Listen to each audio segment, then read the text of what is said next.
Good evening, everybody. President Obama and British Prime Minister Gordon today calling for a new world order to tackle our global economic crisis. It's been a long time coming, but tonight, because of what we did on this day, in this election, at this defining moment, change has come to America. All right, folks, there's a lot going on right now. Decisions being made that are unprecedented and will have an overreaching impact on what it means to live in the United States of America. Both the Senate and the House of Representatives have just overwhelmingly passed the National Defense Authorization Act. Squeezed into this military funding bill are two provisions that give the military not just lots and lots of money, but lots and lots of power as well. A new generation of surveillance drones could soon be watching us all. The Federal Aviation Administration is expected to announce plans to expand the use of domestic drones in American airspace. Well, get ready to look up at the sky and see drones hovering above. As of now, unmanned aircraft could only be used by military airspace and by certain law enforcement agencies. But this week, Congress passed a bill that would allow for commercial and private use of the drones. I have two words for you: predator drones. You will never see it coming.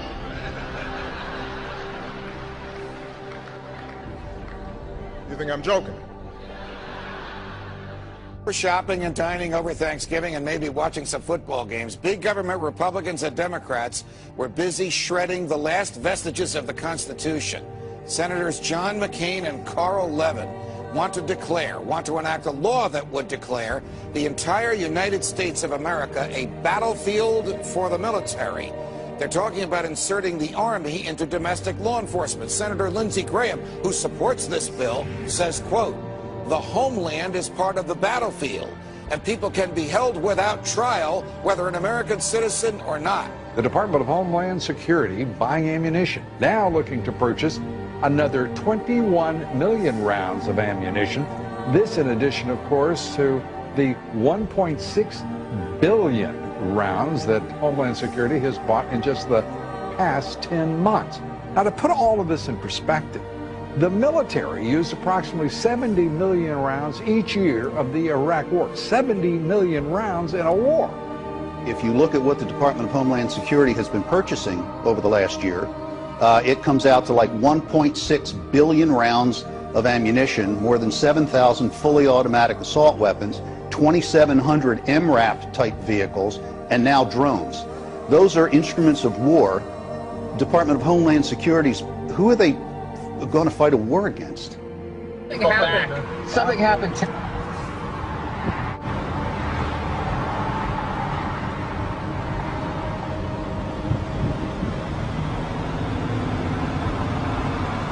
Robert Whitaker, the tactical supervisor for El Paso SRT for Homeland Security Investigations.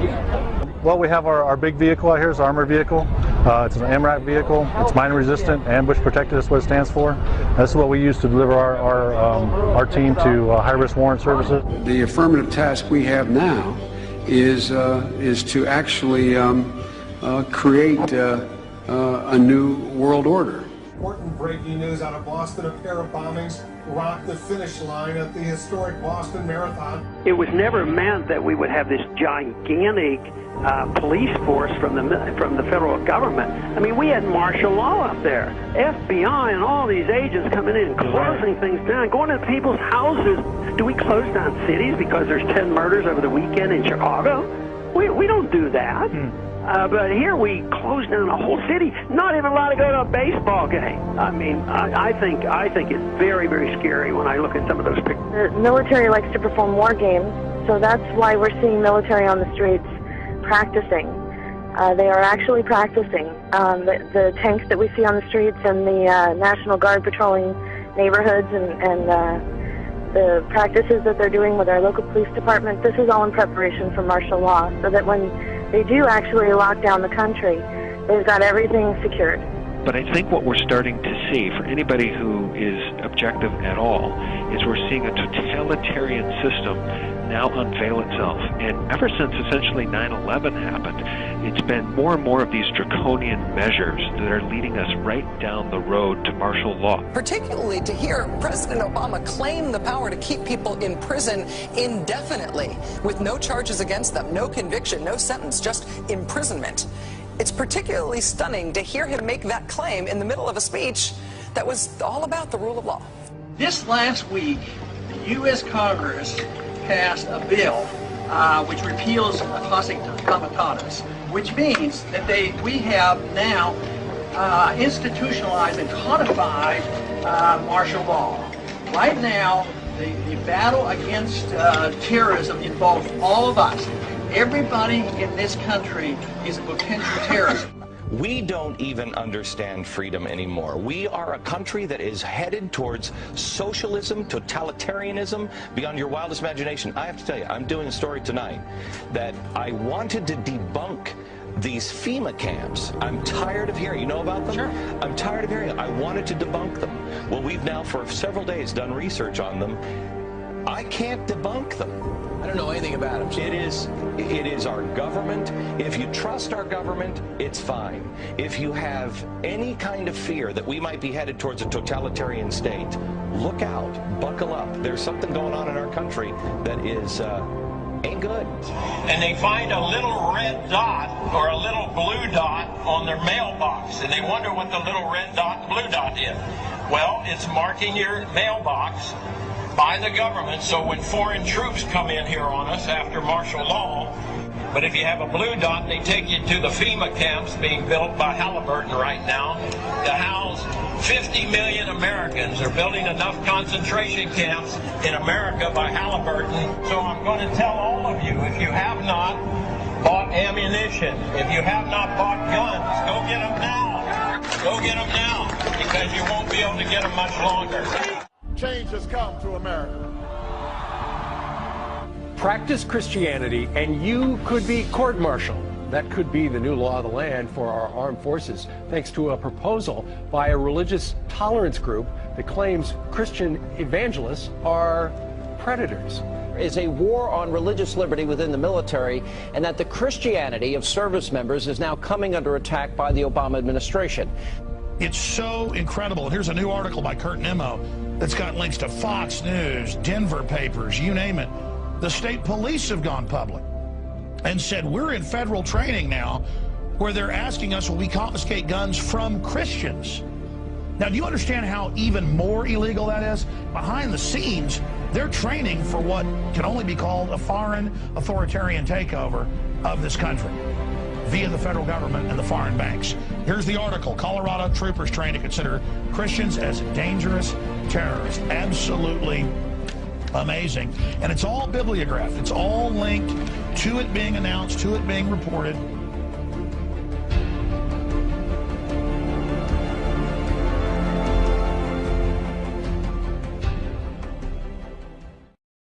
The company has now implanted 2 workers with microchips to monitor their movements, causing some to charge invasion of privacy. The company says it's merely a layer of security beyond key cards and clearance codes. If I don't get one of those soon. Well, joining me now is Lance Ulanoff, editor-in-chief of PC Magazine. Lance, this sounds like some freaky science fiction book. Tell us what this is about. These 2 workers have microchips? Right. Well, this is very, very real, and these microchips are about the size of a grain of rice. They get injected into your skin.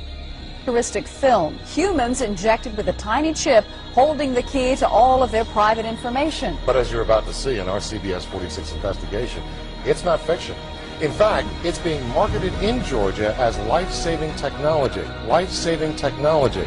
We have a Florida family who are really pioneers in a brave new world. They have volunteered to be the first ever to have microchip identification devices implanted into their body.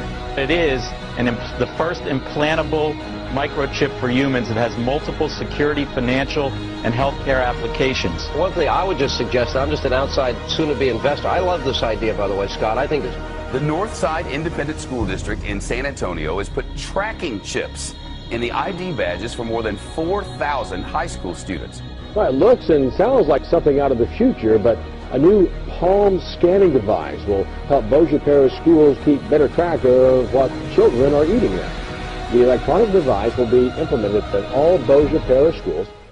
Now we're seeing a complete totalitarian takeover of the United States of America. And we've been talking about this for years now. This is the police state.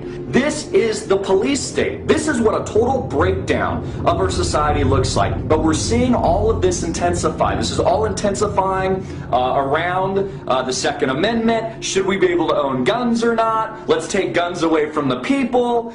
These are very big, very hardcore issues. No matter what your purpose is, you must leave. If you do not disperse, you may be arrested and or subject to other police action. The use of riot control agents and or less lethal munitions, which could cause risk of injury to those who...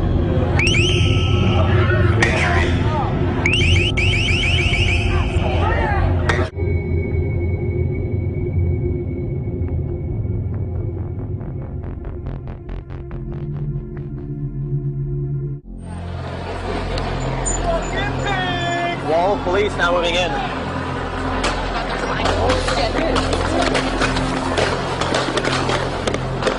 American, every person on United States soil or international soil can be deemed as a terrorist. If they have really any reason to want to detain you, they don't need to acknowledge your Fourth Amendment rights. It's what supported things like the Patriot Act and now the NDAA and the ever-encroaching police state. By order of the City of Pittsburgh Chief Police, I hereby declare this to be an unlawful assembly.